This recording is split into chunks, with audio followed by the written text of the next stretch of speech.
Welcome to the Multiply Your Success podcast, where each week we help growth-minded entrepreneurs and franchise leaders take the next step in their expansion journey. I'm your host, Tom Dufour, CEO of Big Sky Franchise Team. And as we open today, I'm wondering if you know that your brain is most likely in survival mode. When it's in survival mode, and this is for all of us, there are only three ways in which we respond. And we'll get to those in the interview today. Well, our guest today is Dr. Eugene Choi, and he shares with us some neuroscience about behavior within ourselves and others. Now, Dr. Choi is a transformational mindset coach on a mission to transform leaders, businesses, and communities. He teaches executive leaders how to achieve and sustain peak performance in high stress, high stakes, and high change environments. Dr. Choi also has created a ton of viral content and work, generating over 11 million views on his online articles and over 30 million views on his short films. His experience and expertise in both strategy and psychology have proven critical in helping his clients produce tangible results in both business and in life. You're going to love this interview, so let's go ahead and jump right into it. My name is Dr. Eugene K. Choi.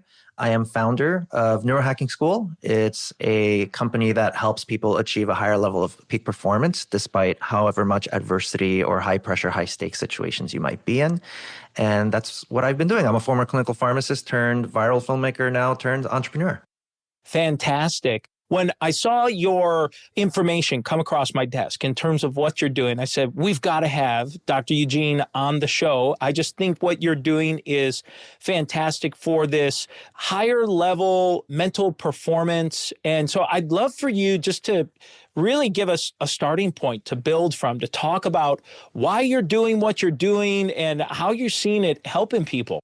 Yeah, so I've had the fortunate opportunity of coaching hundreds and hundreds of business owners now. And one of the things that I've noticed is majority of the time, the issue with the business owner actually wasn't strategy. They already knew the strategy. In fact, they've probably researched the heck out of it. They've heard it from multiple people. But for whatever reason, they're not executing on these strategies that can help them get the results that they're looking for. So that's when I found out, part of this is also psychology, mindset, the way that they're thinking about things. And that's where the resistance comes from. So that's kind of what led down my path of studying how the brain works, the neuroscience. I have a background as a clinical pharmacist. I used to practice for many years, so it helps me understand the science behind things. And I just started learning about that and realized, if people just understand some of the basics of this, it can be transformative for them where they actually execute on these things that will help them get the results.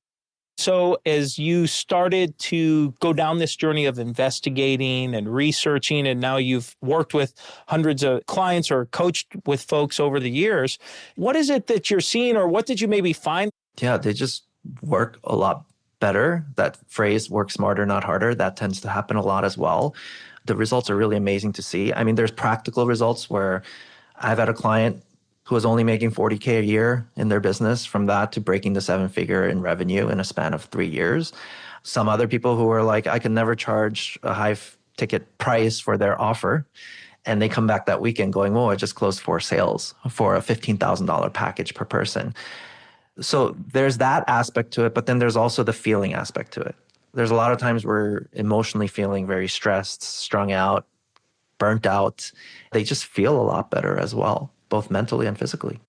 How is neuroscience used to help create some of these permanent and transformative types of behaviors that you're able to help people through? Yeah, that's a great question. So basically what I did was I created a framework because I realized a lot of this stuff can sound complicated to people. So one of the things I learned from my filmmaking days, which I was fortunate to work with a couple of people, we created viral content together that reached millions of people. That kind of opened my eyes to, it taught me about marketing without learning about marketing. How do you create something viral, which is basically, how do you create something that people like so much they want to share it with other people, and those people share it with other people? So it brought the same type of thought process to my mind of how do I take this content of brain science and make it easier to understand And hopefully it's easy enough to understand that other people can share it with other people. So I've created a framework that I bring people through when they work with me privately, but I teach them basic concepts that once you understand it and you can see it, it should create some immediate shifts for you the more you practice implementing some of these things you learn. The first and foremost thing to know about your brain, it's really simple. It's this: your brain can only operate in one of two states at any given time. It's one or the other. It can't be both at the same time. It's what I call either it operates in what's called a survival state or an executive state. So the thing to know about how a survival state works is it's the part of your brain that turns on when you feel threatened in any way. So if you feel threatened, your brain will try to protect you. But when it's in that mode, it cannot think. So you enter into this mode where you're reacting without thinking. Imagine you're walking down a path, you see a snake on the side of the path. You're not going to sit there and start thinking, what am I seeing here? Your body will immediately react and jump away from the snake. So the problem with this when it comes to business growth is your brain's not thinking. So you're often reacting without thinking, which prevents you from experiencing these results that you want to see. If we compare that to what I call an executive state, this is the part of your brain where a lot of higher functions turn on. We're talking critical thinking skills, your creativity, your problem solving skills, your empathy, your ability to actually connect with someone. And the list goes on of all these amazing things that it's capable of. That's what an executive state is. So here's the big aha moment I had. It's kind of shocking. Turns out research shows that for a majority of our adult lives, some research even suggests this for 70% of our adult lives, that we're not in the executive state where your brain's higher functions are. In fact, you're in a survival state. So for a majority of our adult life, our brain's critical thinking skills, our creativity, our ability to solve problems are not being accessed. So the question is why? Why are we in a survival state for a majority of our adult lives? Especially if survival state is only meant for life-threatening situations, like a hungry tiger about to eat you, someone's about to hurt you. It's only meant for those, but why are we in this mode for a majority of our adult lives?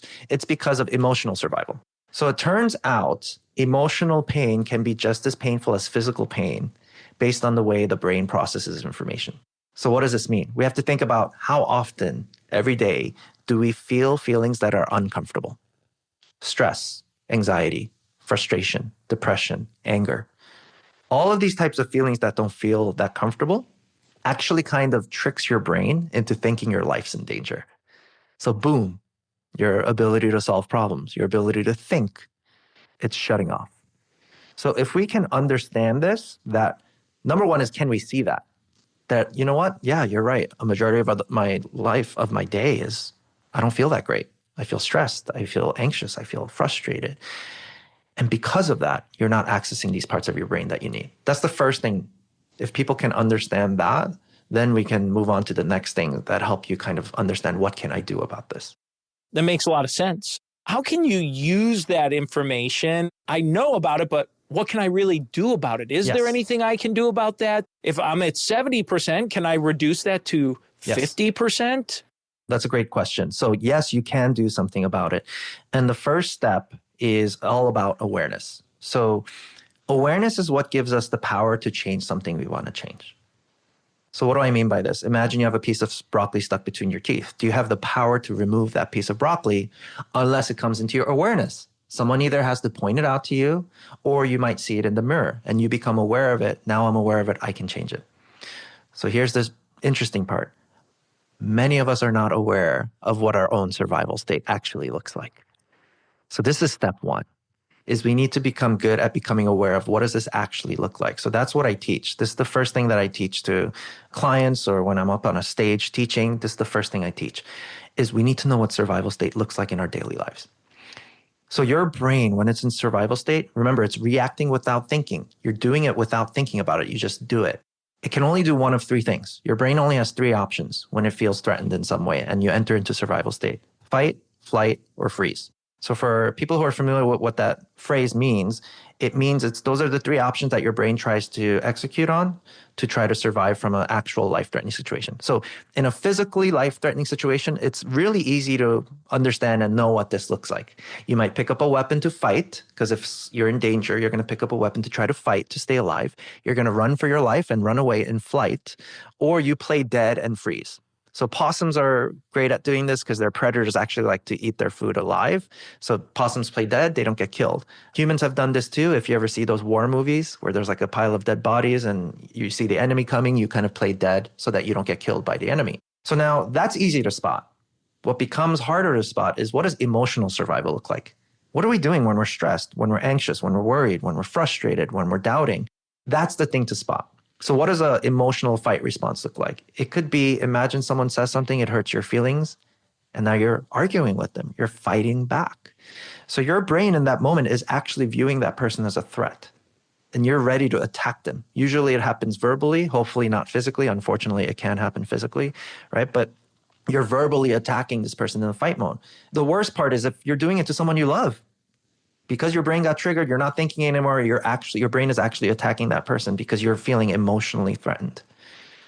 Some people who are in fight mode, it could be physical fights as well. Or if you ever see road rage happen, that's a fight response.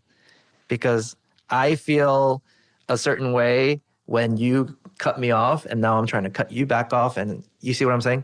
That's a fight response. A flight response can be things like procrastination. Why do we procrastinate? It's because the thing I probably should be doing right now, there's some sort of fear and insecurity around it. What if I do this now? I look stupid. What if I do this now and right, I get judged? Or sometimes it's physically avoiding someone. It could be an ex, I don't know, your in-laws if you don't like your in-laws, or whoever, people that you might not want to be around, a boss, a colleague. So you physically avoid them. One funny story I like to share about that is when we're in a flight response, remember, you're not thinking. You're just reacting without thinking. I used to take the subway to high school in New York City where I grew up. And my friend and I are heading to the subway station. You see one of these Korean ladies with a bunch of those pamphlets, and she's clearly trying to promote something, which is promote her church, trying to convince you to go to her church. And my friend and I immediately feel that reaction of like, oh God, like we just want to get to school. We're not wanting this whole spiel about, going to her church. But we see her approaching us because my friend and I are both Korean as well. So she sees that we're Asian and she walks over and she says to us in Korean, 한국 분이세요? Which means, are you Korean? And remember, your brain's not thinking in flight mode, in survival. My friend looks at her and responds, 아니요, which means no, but he just responded to her in Korean when she's asking her, are you Korean? So our brain can make very stupid mistakes when we're in survival for that reason, right? And we've all experienced stuff like this, right? Where we kind of make a silly mistake. And freeze mode is what happens when you feel like put on the spot. Your brain can't think anymore. Someone just called on you in the meeting and you didn't expect it. Or people who get caught in a lie, your body freezes up because it's their brain going, quick, pretend to not exist so that this person stops interrogating you. So if we can see what fight, flight, freeze looks like, you're giving your brain the ability to snap out of survival so that you can access these higher functions of your brain. So now it's important to get really good at this though, because it gets very subtle. There's a lot of things people aren't aware of where it gets deeper. So what do I mean by this? What's a deeper fight response people might not notice? The need to prove yourself. Why do you fight to prove yourself? Unless you already view yourself as not so great of a person. Unless you already have some sort of insecurity about yourself or self-doubt. Why do you need to prove yourself? The need to be right all the time. You ever meet those people? The people who always have to be right? Why are people like that? It's because usually at some point in their life, they might have gotten shamed, blamed, rejected, or embarrassed for being wrong about something. So they fight because that emotional pain didn't feel good. So they fight to be right all the time. Or the people who just overly interrupt you. You ever meet those types of people? That's a fight response too. Overworking can be a fight response. People who work too hard to try to prove themselves, for example. I had a client of mine and he had this aha moment when we're going over this fight, flight, freeze response because the rabbit hole goes deep of what it looks like. And he had this aha moment, and this is a guy in his 60s. Very successful, had the multi-million-dollar business, the beautiful home, the beautiful family, everything. And he was wondering, why am I still so anxious and stressed all the time in my 60s, even though I have everything that I thought I wanted? And he says, aha moment going, oh my God, I spent my whole life fighting. And I'm like, what do you mean? I spent my whole life fighting to prove to people that I'm better than my older brother. So his older brother was an NFL football player. And he was sharing a memory with me that when he was in high school, his football coach said to him, don't even bother. You're never going to be as good as your brother. And that pain causes us to fight reactively. So how do we fight? We try to accomplish more, get more status. And even though you get it, you don't feel as happy. So the fight mode, a lot of the people think you need your fight mode because it's what's productive, right? But I found that it always leads to a lack of fulfillment and it always leads to burnout 100% of the time. Because if you're just in that fight mode, overworking, you're bound to get burnt out at some time.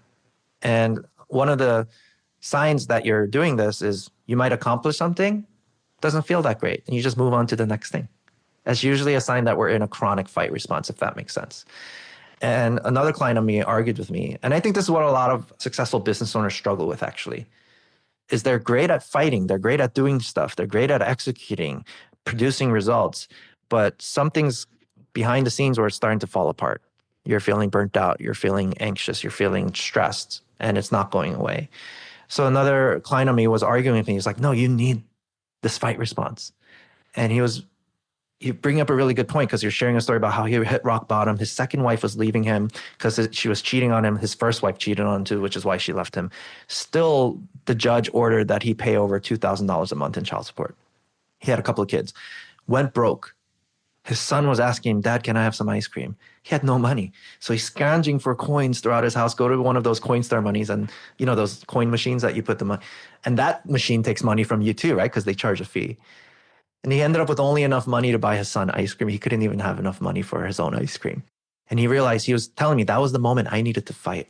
I needed survival, where I was every day, I needed to put my shoulders up and my head down and I had to bash through whatever concrete wall is in front of me after concrete wall after concrete wall. And he's like, you need survival at those times. And I was like, that's a very fair argument. But what if this is not what you should, I'm not saying you should have done this, could have done this. Like, this is just a thought exercise. What if, because you've developed the ability to activate your executive state more often, even if it's for a moment, you have the ability to put your shoulders down for a moment, put your head up. And what you might see is those concrete walls that you thought you had to bash through were only 3 feet wide. What do I mean by this? It means, what if there were other options, better options, faster options that could have gotten you the same result that you got? Because in the world of that saying, work smarter, not harder, when we're in the fight mode, we're just working harder, not smarter. We just keep spinning through the same loop. One of the main reasons this happens is when your brain is in survival, it develops tunnel vision. So imagine a hungry tiger walks into the room. Are you going to look anywhere else except where that tiger is? So when we're stressed out and we're in this tunnel vision, there might be a better option, such as franchising, right? There might be a smarter option, but your brain just doesn't see it in the moment because of the stress, and you develop this tunnel vision. So this is why it's so important to be able to be aware, am I in a fight mode? Flight mode, where it gets more subtle, is things like when we numb ourselves. So there's no judgment around any of this. We all do it. We all numb ourselves at times to emotional pain. It's important to be aware of it, not judge it. By the way, judging someone can be a fight response. It's usually because we are insecure about ourselves. This is why a lot of people gossip and say negative things about other people. I'm insecure about me. Maybe if I put that person down, it will help me feel better about myself in some way. So it's important not to judge. Numbing ourselves in flight response can be things like overindulging in things like television, food, right? Alcohol, sex, drugs, to the point of addiction. It's to numb this feeling I don't want to feel. The problem with that, again, is you're not accessing the higher functions of your brain. Subtle freeze responses is when you hear some traumatic news, like some shocking news, your body freezes up when you hear something shocking you didn't expect. This is also why I found out that I don't think there's such thing as laziness. Someone might label a person as lazy, but something's going on in their brain that's probably a chronic freeze response. We can't make decisions. It's usually because of some sort of emotional pain that's been happening a long time, whether it's from their own upbringing or whatever the case may be. But if you can spot these fight, flight, freeze responses that happen in everyday life, it's usually easier to spot it in other people. It's like, oh, there's that person procrastinating. There's that person not taking action. There's that person that has anger issues. But the big challenge is, can you spot it in yourself? Because we all have it. And the better you get at spotting this, I can guarantee it's going to be a transformative experience. And that's just the beginning of the conversation. But we need to be able to spot this first. One thing it made me think about, we work with entrepreneurs, help them franchise their business. And so someone takes that step, they pass through, I'm sure, some of this fight, flight, freeze kind of mode. They get through this survival mindset to take that step at some way moving through it. And then it makes me think about them selling a franchise. And for franchisors that are in the business of selling franchises, well, that prospective franchise buyer probably has a lot of fear coming along with this purchase. So maybe it's not you going through that, but maybe it's a customer. In this case, maybe it's a potential franchisee going through. What are some things that you might maybe suggest or maybe could help that prospective franchisee come through that process or help them understand what they're looking to get into here? That's a great question. So your brain naturally just doesn't like uncertainty. It's actually what kept us all physically alive all of these generations. It's because our prehistoric brains don't like uncertainty, because if you go into uncertain territory back when we lived in caves, you might get killed by a wild animal. So this is why our brains naturally have a fear of uncertainty. So if you're the franchisor about to sell someone to a franchisee that's very interested in purchasing, anything that you can help them have that sense of clarity will help them move forward. So there's a saying that in marketing world where it says, if you confuse, you lose. What that means, if you confuse someone, you've lost the sale. So it's like that experience of, if you ever gone to like a fine dining restaurant where they have really fancy food, and you know how they have each dish there and it lists all the ingredients out. And like, imagine you're like, oh, this food looks good. And then there's this one ingredient, you're like, I don't know what that is. Does that make you go, oh, I want to try this now? It actually causes aversion.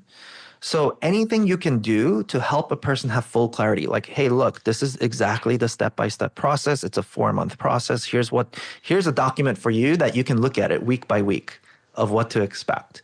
Like any sort of clarity you can provide for that person you're making a sale, like that's potentially interested in purchasing with you, that's the best way to get their brain out of survival. Because if they're in survival, they're either going to fight with you and argue with you and nitpick on every little thing because they don't trust you. They're going to flee from you, which is avoid you, ghost you, not purchase with you, or they're going to freeze. They're just not in a mode. I can't make a decision right now. I'm too overwhelmed. I'm too scared. I'm too nervous. So as the franchisor, it's good to pay attention to, is this person I'm dealing with right now in a fight mode, flight mode, or freeze mode? And the more that you can see that, now you can know what to do to help them with that. You had mentioned about your framework and some process and things that you take people through. How can people learn more about that or get in touch with you or learn a little bit more about what you're doing? Yeah, absolutely. So my work, what I teach is, that's just step one, is the fight, flight, freeze response. Where the value really comes in, where it becomes even more deeply transformational, is it turns out your brain, by the time you're about 35 years old, 90 to 95% of the brain goes subconscious. So what do I mean by that? It's on autopilot. So for a lot of us, our survival state is on autopilot, which is why every day, if you ever have that experience, I know what's good for me, but I don't feel like I'm doing it, so I'm not going to do it. I know I should work out to get my body healthier, but I don't feel like it, so I'm just going to stay home. So it's because your brain goes into this autopilot mode. It's for efficiency purposes, actually. This is why you don't go down the stairs going, I'm going to put my left foot forward, my right foot forward. You don't think that for each step. You just do it without thinking. So the skill that we want to develop is, how do we change that autopilot that's not serving us? Right? Creating just like you create good systems to, in order for a franchise to work successfully, the systems need to work well, right? What most people don't realize is our brain runs these systems as well. So it's a habit of thinking, feeling, and acting. We think 70,000 thoughts a day. 90 to 95% of those thoughts are the same thoughts as the day before. Majority of those thoughts are negative thoughts about ourselves, which causes more survival state. Same thing with the feelings. Your body can get used to a feeling. If your body's used to the chemical feeling of anger, it's what it wants. It craves it like a drug addict. You might not feel angry one day and your brain goes, hey, I need that anger. Can you give me my dose of that chemical of anger? Because our feelings are chemicals. And your brain might think about something it's stressed about. And you're going, oh, I'm so pissed off. While your brain's going, oh, I'm so pissed off. Your body's going, ooh, that feels so good, right? And your body gets used to a feeling, and that becomes a habit as well. And then because of these feelings, we might react without thinking on a daily basis. We procrastinate, all the fight, flight, freeze response we talked about. What I teach now is, how do you change that autopilot, right? There's a lot of things that you can do to change that autopilot, but that's what I started my community for. It's called Neurohacking School.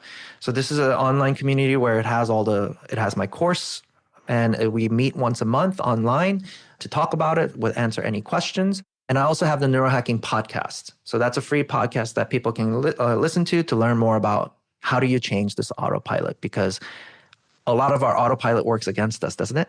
That's what bad habits are. So that's the name of the game, is if we can get really good at least seeing what fight, flight, freeze looks like, that makes you ready to learn about, well, how do I actually change these habits that I keep doing each day? Well, Dr. Eugene, this is a great time in the show, and we make a little transition. We ask every guest the same 4 questions before they go. And the first question we ask is, have you had a miss or two on your journey and something you learned from it? I was actually transitioned careers quite a few times now. So I started off as a pharmacist when I went into the working world. After 3 years, I quit to actually make films online. I was working with a YouTube channel. They got pretty big. Now it's called Jubilee Media. They went from pretty much 0 to 10 million followers across YouTube. So I was working with them when they were starting off, and we made multiple pieces of short films that went viral. I think the biggest project I worked on got 23 million views online. And the miss was, after doing all of that, I still ran out of money because we're all living off our savings. YouTube, just to give you a frame of reference, YouTube, you need to be, every video you make needs to be making millions of views for you to make decent money. So for example, one project I worked on with the first Asian American basketball player, Jeremy Lin, we did a film for him, got 3 million views on it, 5K. That's all it paid out. And we were a team of like 7 people, right? And we're all just living off our savings. That money went back to the company. Ran out of money, and it taught me a lot. Like the miss here was, like all of the financial aspect of things, the business aspect of things, I didn't know any of that. So there are times, the thing I learned from that is there are times where passion itself, the feeling of passion itself also needs to be paired with competency. There are certain things that it's good to become competent in, like basic business foundations, sales, marketing, how it works at the least, so that you can combine the two and then produce more value for your audience. Yeah, that was the miss for me. It's just like I ran out of money multiple times because of that reason. Let's look on the other side. Let's talk about a make or a highlight, a win or two you'd like to share. It actually stems from the same story. It's the concept of leverage. How do you make the most use of your time? I think out of all the businesses I've coached, so this is the big aha moment for me that comes to mind now, is I did these pieces of content that went viral. We're talking like it generated millions of views. There are plenty of business owners who would kill for that type of exposure. So that experience helped me leverage that where, like I know how this works. So I did that with my writing. And 1 year, one article I wrote generated 7 million views. And at the time, I was getting mentored by a CEO of a big business, and I was a business coach for that. They hired me to be one of their business coaches. I originally hired them to be my business coach. And they hired me because they're like, whoa, in a year, you got 1 million views on your work. How are you doing this? You know, there's a lot of businesses that are struggling getting more exposure for their business. I'm like, I don't know. I just learned it from my filmmaking days, and now I'm just doing it for my writing. And then 1 year, my article went viral, 7 million views on it.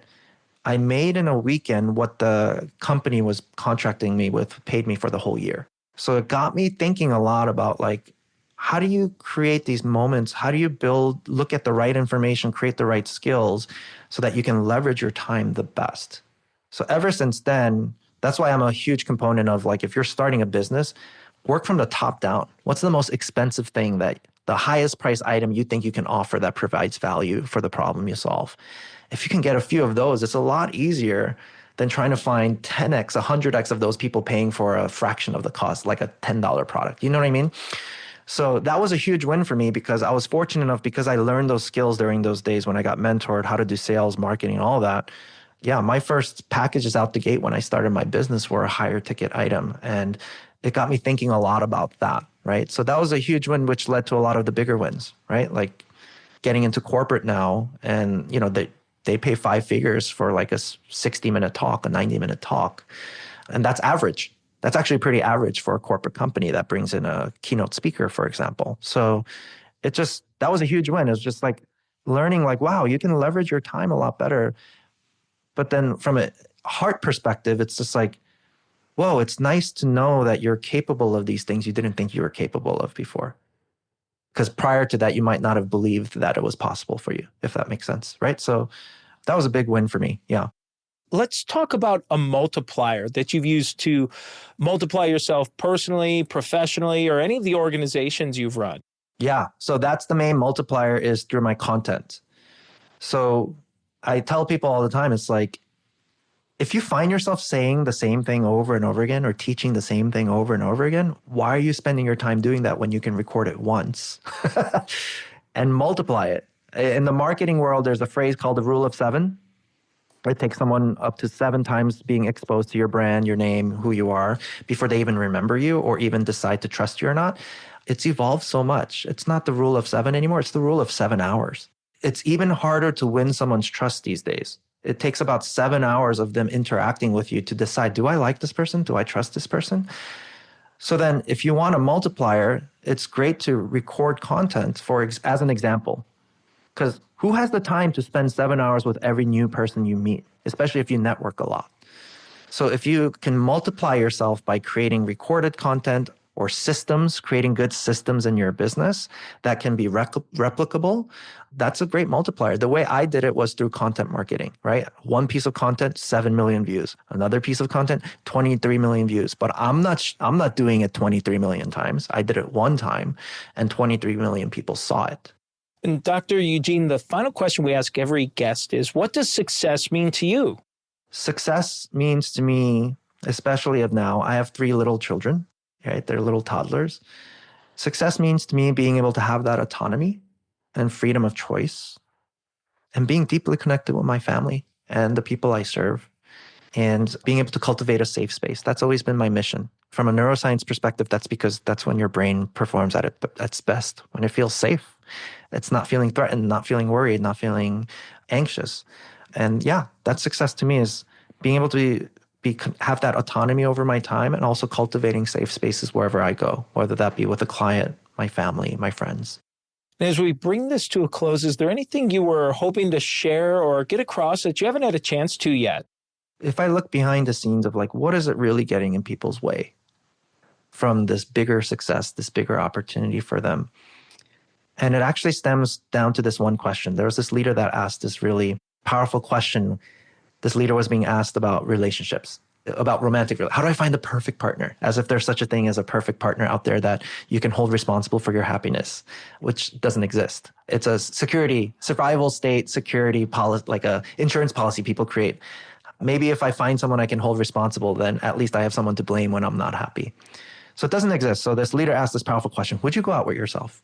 And I remember this was such a powerful question because my first reaction was, no, I wouldn't. It's easy to spot things you don't like about yourself, be negative, be self-doubtful and all that kind of stuff. But the bigger aha moment I had was, do I actually have a healthy relationship with myself? Because if I don't, I'm going to be transactional in my relationships. I'm going to use other people. And unfortunately, I'm not proud of it, but I've used my family for that reason. How do I know this? I might claim that I'm sending my kids to the best, we're sending them to a nice school or whatever. I buy all these things for them because I love them. But if I don't have a healthy, loving relationship with myself, I'm not doing it for them. I'm doing it for me. Maybe if I do these things for my kids, I will feel better about myself. I will feel less stressed. I will feel more happy. Maybe if I do these nice things for my wife, claiming it's because I love her, I will finally feel better. I'm using them to feel better about myself. How do I know this is true? It comes out in an argument. What do I say? Well, I do this and this for you. Why don't you do that and that for me? Why did I keep track of those things? Usually when we don't have a strong, healthy, supportive relationship with ourselves, it's what's preventing us from performing at a higher level. And we enter into a lot of transactional relationships. Who likes transactional relationships? Nobody. I do this for you, you do this for me, or it's just business. Business is very personal too, especially when you're talking about bigger deals, bigger things that you're working on together that make big impact. So that's what I realized is, if we get good at developing better relationships with ourselves, and that all starts with looking at our inner environment, because when you're in survival, it focuses on the outside. Because if you go to a dark forest, for example, you hear a scary noise, where do you focus? Your brain will focus on the outside, going, where's this sound? Where's this noise? The problem is when we feel emotional survival, your brain does the same thing, going, where's this pain coming from? It must be from the outside. It's because of this relationship. It's because I don't have this much money yet. It's because of this circumstance. The most courageous thing we can do is look inwards and see what's there. And the better we get at looking at that, being aware of it, having a better relationship with ourselves, honestly, that's the key ingredient I've seen when people skyrocket their success. They're working smarter, not harder, but they're also feeling better. They're more connected with the people around them. People enjoy being around them. Yeah, I think that's what comes to mind of like, that's what it all came down to for me, is if you get into a better relationship with yourself, because it takes courage to do that. No one likes looking inwards because there's all this junk that you don't like. That's why we don't do it. It's like that feeling of, imagine you go on a spending spree and the credit card bill comes in the mail. You don't want to open it. That's what personal development feels like, honestly. It feels so uncomfortable, but it takes a lot of courage to do that. And it requires a commitment to your own growth. And that's what I notice behind the scenes is people who don't blame others, they take full responsibility for their growth. This is on me, my thoughts, my feelings, and my actions. It's because of me, and I'm willing to take ownership over it. So we don't do that unless we have a healthier relationship with ourselves. So that's what came to mind when you just asked that question, because that's what was most transformative in my life, was to commit to my growth and take responsibility for it, regardless of what circumstances outside of me are happening. Dr. Eugene, thank you so much for a fantastic interview. And let's go ahead and jump into today's 3 key takeaways. Takeaway number 1 is that your brain can only operate in either survival state or an executive state. I found that interesting, and that for most people, about 70% of the time today, our brains are in this survival state. And so takeaway number 2 is when our brain is in this survival state, we respond in one of 3 ways. We respond with fight, flight, or freeze. And what I found really interesting about this, because most of you have probably heard the fight, flight, or freeze from a physical standpoint, but I thought it was very interesting how he applied it to the emotional standpoint. And the first step to help support you in figuring this out and how you respond is through awareness and oftentimes noticing in others. Takeaway number 3 is, in marketing, it is no longer the rule of 7, which was 7 impressions or 7 touches in marketing with a customer or prospective customer. It's now the rule of 7 hours. The customer wants to spend 7 hours with you before they're looking to make a decision. I thought that was great. And now it's time for today's win-win. So today's win-win is thinking about Dr. Choi's interview and really starting to think of it from a franchise perspective and a franchise sales perspective. And I thought it was interesting when we spoke a little bit about that. And he said our brains naturally have a fear of uncertainty. And he quoted Donald Miller, who says, if you confuse, you lose. So thinking about how you can apply that to your franchise sales structure or engagement with your franchise prospects, being clear, helping them understand the process, trying to eliminate ambiguity will be helpful. And I really liked when he was at that session and he talked about how at one point he was at this leadership program and someone in the audience had asked about how you find the perfect wife or something to that effect. And the response back from the presenter was, would you go out with yourself?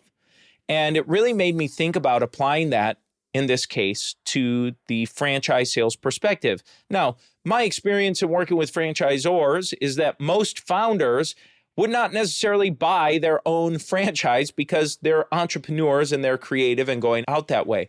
To me, it made me think, okay, let's walk a mile in someone else's shoes. Let's walk a mile in that franchise prospect's shoes to help provide context to the decisions you're making in the franchise sales and franchise marketing process. And I thought that was a great win, because if you're pursuing and approaching it in that way, it's going to be a win for you and a win for the prospect to gain the clarity and make the process easy for them to make a decision to decide to go with the franchise or not. And so that's the episode today, folks. Please make sure you subscribe to our podcast and give us a review. And remember, if you or anyone you know might be ready to franchise their business or take their franchise company to the next level, please connect with us at BigSkyFranchiseTeam.com, where you can schedule a free, no obligation consultation with myself or one of our team members. Thanks for tuning in, and we look forward to having you back next week.